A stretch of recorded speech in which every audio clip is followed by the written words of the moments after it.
Hi guys! Salamat sa inyong patuloy na ginagawang pagsubaybay dito sa ating discussions about surveying.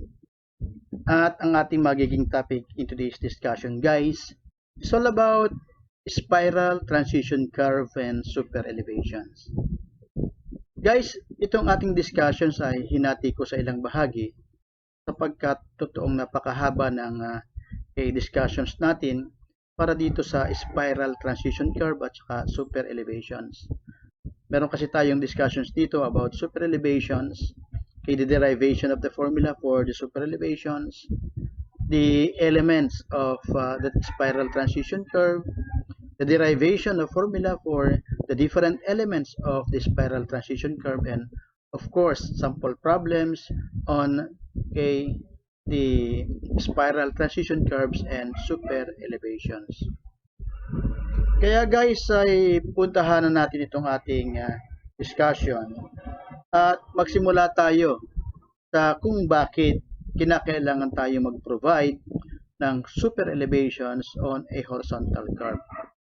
At ang sabi dito sa ating discussions, super elevations in roads is basically provided on horizontally curved portions of the roads in which the outer edge, yung pinakatabi, yung labas na bahagi ng road, is raised with respect to the inner edge of the road, thus providing a transverse slope throughout the length of the horizontal curve of the road. And the purpose of that elevating is to help and to provide counteracting effect on the effect of the centrifugal force whenever vehicle traverses a curvature. Furthermore, super elevation is provided so that the vehicle or the motorist can safely and comfortably maneuver the curve at reasonable speed. And of course, there is a steeper super elevation rate requirement when the speed increases or when the horizontal curve gets tighter or sharper. So you might be asking, why or what are the purpose of providing super elevations in road? Ano ba yung mga dahilan at we are providing super elevation? Okay, there are the primary purpose of providing super elevation. First, there is a need, of course, for us to counteract the effect of centrifugal force that would be acting upon a moving vehicle. So, in order for us to be safe while crossing that curvature, there is a need for us to provide some counteracting effect, and that effect will be coming from the super elevation. The second one is that it will help in providing the fast-moving vehicle to pass through a curved path without overturning or skidding. So, makatutulong daw siya kasi sa mga vehicle to pass through a curve nang hindi siya mag-overturn o kaya mag-slide. In a while, you will see how are these skidding and overturning effect might happen when a vehicle crosses a curved path. And the other one is to ensure the smooth and safe movement of the vehicle and passengers on the curved portion of the road. It is provided so that there will be a smooth and safe movement, that the vehicle can safely move, and the passengers on the curved portion of the road. Now, for us to understand that effect of the curvature, I have here an illustration of what happens to a vehicle whenever a vehicle turns its direction from a straight tangent to a curvature. So what you would see in an illustration is that there are two portions of the road. The one straight tangent represented by the red colored path, and the other one is a curvature represented by the blue colored road. And there is a vehicle that would travel along the road, at at a velocity equal to v. This velocity is the velocity of the vehicle along the tangent, and it is represented as the tangential velocity. So when the vehicle crosses and reaches the point of intersection between the tangent and the curvature, definitely there is a need for the vehicle to change the direction. Changing the direction from straight to a curvature would cause the vehicle to be subjected to angular velocity. So the tangential velocity v, will be replaced by an angular velocity w, which shall be equal to the ratio of the velocity or the tangential velocity and the radius of the curvature. And because of this angular velocity, this vehicle would be subjected to an angular acceleration a sub n, where the value of a sub n is equal to the square of the angular acceleration, angular velocity multiplied by. And due to this angular acceleration that is directed towards the center of the curvature, this vehicle will be subjected to an inertia force, as we have learned from the concept of Newton, that a body subjected to an acceleration shall be subjected to a balancing force, and there will be now what we call a centrifugal force, that is equal to the product of the mass of the vehicle multiplied by that angular acceleration. And if the mass shall be substituted with the ratio of W over G, and that of the angular acceleration is substituted by the formula W square multiplied by R, therefore our centrifugal force would be equal to W times V square over GR. And this centrifugal force would be causing an effect on the vehicle, that if this force would be great enough, there is the tendency that this object or this body would skid or would overturn the road. And while the vehicle is passing through this curvature, as long as it is on the curvature, it is subjected to that angular acceleration and a centrifugal force. And I will show you when the vehicle is traveling in that direction, anywhere on that curve, this will always be subjected to a tangential velocity that's directed away or tangent to the curvature. There is always the angular velocity, which is equal to v square over r, v over r. Then it will always be subjected to angular acceleration, and opposite the angular acceleration is our centrifugal force. Now, in order for us to see the effect of the centrifugal force, let us try to imagine that this illustration be shown in an isometric view, for us to be able to understand what would happen to the vehicle if this would be subjected to centrifugal force. In this illustration, you would see the vehicle. The one on the left is the one that I have just shown you earlier, and this one is the same setup viewed in a bird's eye view. And so when the vehicle is subjected to the velocity that is directed along the tangent, where v shall be called as the tangential velocity, and let this vehicle move until it reaches this point, where this point shall be called as the point of curvature of the curve. That's the point when the vehicle will start turning its direction towards the curvature. And because of this turning, change in the direction, this vehicle will be subjected to a centrifugal force, which is equal to the product of W times V square over GR, where W is the weight of the vehicle, V is the velocity of the vehicle, G is the gravitational acceleration, and R is the radius of the curvature. Now, if this centrifugal force is large enough, and it will not be counteracted, it may cause the vehicle to skid in that direction, and so there is what we call skidding of the vehicle. So that in order for the vehicle to safely maneuver, that skidding should be prevented. Okay, should be counteracted. Ba? Or it is also possible that if the centrifugal force is great enough and the center of gravity of the vehicle is higher, there is the tendency that the vehicle would overturn in that direction. And so, in order for that possible effect of the centrifugal force, there is a need for a counteracting a effect coming from the structure or the curvature itself. And so there is a need to raise, to change the elevation so that the curve would be elevated in that direction. You would see that there is an elevation. The outer part, you would see this part, the outer part of the edge is somewhat raised against the inner edge of the road.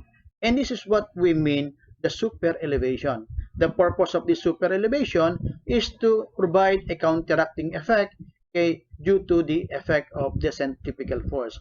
With this with the super elevation, it will help this vehicle not to skid and not to overturn in that direction. And so there is what we call this super elevation. Okay, now the question is, how do we determine the super elevation? Given that the vehicle would be traversing at a velocity equal to v, and there is that radius of the curvature. And so in order for us to be able to provide the appropriate height of this super elevation, let us try to derive the relationship between the super elevation and all other elements of the vehicle as they move across that horizontal curvature. Let us try to imagine that this be transferred in order for us to be able to have enough space in the derivation. So if this body will be subject, if we're going to show the different forces that would be acting upon the vehicle, therefore the vehicle would be subjected to the following forces.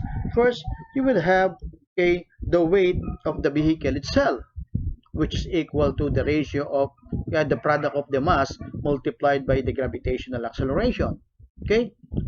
Because of this inclination, this plane would be exerting a reaction or normal force, and let us call that as N. And due to this effect of the centrifugal force, the tendency of this vehicle is to slide in the direction towards the right, and hence we would expect that the road or the surface of the road will be exerting a frictional force F that would supposed to be counteract the effect of the movement. And we would expect therefore that we're going to consider this axis that is parallel to the plane would be equal to x, and therefore we would expect that this axis that is directed along the end would be equal to our y. This angle, this width, if we will be representing this as the width of the road, and that width of the road is given by the symbol b. Therefore, this height of the outer edge, the height at which it is elevated against the inner edge, shall be defined as h, and that is what we call the super elevation. Now, this h and b would cause this would have a related such that this angle would be equal to angle theta. That angle theta is also equal to the angle that this w is making with respect to the y-axis. Similarly, that angle theta is equal to this angle that CF would be making to this x-axis. And if this would be analyzed, considering that this is on a dynamic equilibrium, and if we are going to apply the condition of equilibrium, that is when we sum up all the forces that is directed along the x-axis in this direction, considering that one direction to be positive, that is directed up to the right, be positive, therefore we shall be forming an equation such that the x component of the f, which is equal to CF cosine of theta, minus the x component of W, which is equal to W sine of theta, minus the frictional force F, shall be equal to 0. Now, if we're going to consider this equation, we have here the relationship between the CF, W, and the F. But we're going to analyze, okay, the due to inconsistency of the frictional force that may be developed between the road pavement and the tire, because sometimes, okay, the frictional force may be present, sometimes they may be absent. Now, as the frictional force will be dependent on, okay, the coefficient of friction between the road and the tire, which may be good when the tire is new or when the road is good or whether it's good. But we expect that the coefficient of friction between the tire and the road would be lower for a worn out tire or when the road is wet. And aside from that, the frictional force that may be developed will have no counteracting effect, okay, against the overturning of the vehicle. And due to all these conditions, okay, we may neglect the effect of the frictional force. Thus, we can determine the relationship between the CF and W. That if we're going to consider that equation with F be, okay, neglected, then our equation will become equal to W sine of theta shall be equal to CF cosine of theta. Now, if we are going to substitute the value of CF, which I have just shown earlier, therefore, our equation will become W sine of theta will be equal to W V squared over GR multiplied by cosine of theta. And you would expect that this W will cancel with that. And so if we will be dividing both sides of the equations by cosine of theta, therefore we shall be having here tangent of theta will be equal to V squared over GR. And so this becomes now the relationship, because, okay, from this value that is equal to tangent of theta, and if we're going to look at this illustration, this triangle is a right triangle, okay, where this angle theta would have the opposite side of equal to h and the adjacent side equal to b. Therefore, tangent of theta in this illustration would be equal to h over b. But similarly, sometimes, okay, or if we wanted to determine, okay, what would be the height of, okay, by how much shall be the road be elevated for every 1 meter width. Now, if we're going to consider that, okay, if we were going to let that E be the vertical distance for its meter width of the road, then if we will have here our E, okay, for every meter, imagine that this is a 1 meter width.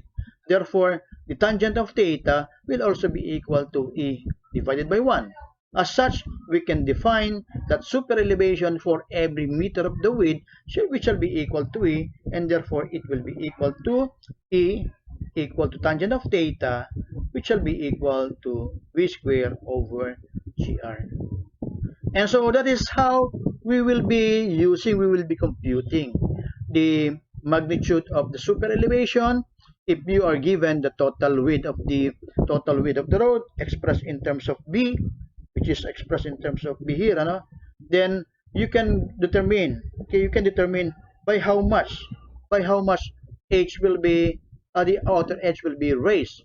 Or if you may want to express the superelevation in terms of 1 meter, okay, width of the road, then you get the value of E, and that E will be equal to a tangent of theta, and that's equal to V squared over GR. In this equation, the velocity is the velocity of okay, the vehicle, the tangential velocity. Okay, G is the acceleration due to gravity, and R is the radius of the curvature. Now, in this equation, we should have a consistent unit that if R will be expressed in meters, and velocity is in meter per second, therefore G will be in meter per second squared. Therefore, in this V must be expressed as the same unit at that of radius, and hence B must be expressed as a unit of meter per second. Sometimes kasi, in most cases, the velocity are given in terms of kilometers per hour, miles per hour. So what shall we do? We have to convert that miles per hour or kilometers per hour into a unit of meter per second so that this equation can be applied. Okay? Now, let us now try to understand, okay, how it will be related to that of the spiral transition curve. Now, I would like you to take a look at the illustration. Medyo lilinisin ko lang ng kaunti ito para makita natin ano. So, balikan lang natin itong illustration. Okay, I'd like you to look at this illustration. This part of the road, from this part to that part, is the part of the straight tangent. And this part where the beacon is actually located is called the point of curvature. Now, as PC being part of this straight tangent, we should expect that the road must be horizontal or must be level. However, because PC is also part of this curvature, and in order for the curvature to provide a counter effect against the centrifugal force, then this must be super elevated. And you would expect that there will be a two conflicting requirement on the ground or on the road, because as part of the tangent, this PC must be level, and as part of the PC, this curvature, this PC must be super elevated. And there is what we call a conflicting, because a point should be at the same time level and at the same time super elevated. So, in order for that conflict in the requirement of the PC, then there must be what we call a transition. So, hindi kinakailangan na magkaroon tayo ng abrupt elevation of the outer edge pagdating sa PC. Kinakailangan magkaroon tayo na tinatawag nating transition. At yung transition na yon, yung sinasabi nating spiral transition curvature. So let us try to imagine how are we going to provide the spiral transition curvature. So in order for us to illustrate how the spiral transition curvature will be provided, I'd like you to observe this. This is what will happen. So we will be pulling the tangent, diba? And provide enough space, enough distance, so that the curvature, there will be a curvature that would have that property that will require a super elevation that increases slowly from 0 up to the maximum requirement at the PC. So that in order for that sudden change on this PC, this spiral, this curvature must be provided. At makikita natin, nagkaroon tayo na tinatawag na gradual increase or raising of this elevation on the outer edge of the road. Sa makatuwid, itong portion na ito na pinakita natin from this point, which shall be called as the tangent to the spiral, up to this point, which shall be called as the spiral to curvature, kasi yung PC natin will be renamed as spiral to curvature. This part will be called as the spiral transition curve that will provide what? That will provide a curvature whose radius changes from infinity at TS from this point to the radius of the curvature at SC, or a curvature that will provide a super elevation from 0 at the TS to the maximum at the PC. Kaya meron tayong tinatawag na spiral transition curvature directly related to what we call the super elevation. Kaya guys, yan ang ating gagawin. Ipakikita natin sa susunod nating discussions, ano ba yung relation, ano ba yung property meron itong spiral transition curve, ano yung kanyang mga element, and how are we going to derive the different elements of that spiral transition curve. Plus of course, hindi mawawala sa ating discussion yung mga sample problem about spiral transition curve. Kaya wag niyo akong iwan at kinakailangan guys, lalo tayong subaybayan niyo ako sapagkat maganda yung ating magiging discussion in the next video presentation. Once again guys, Thank you very much for watching.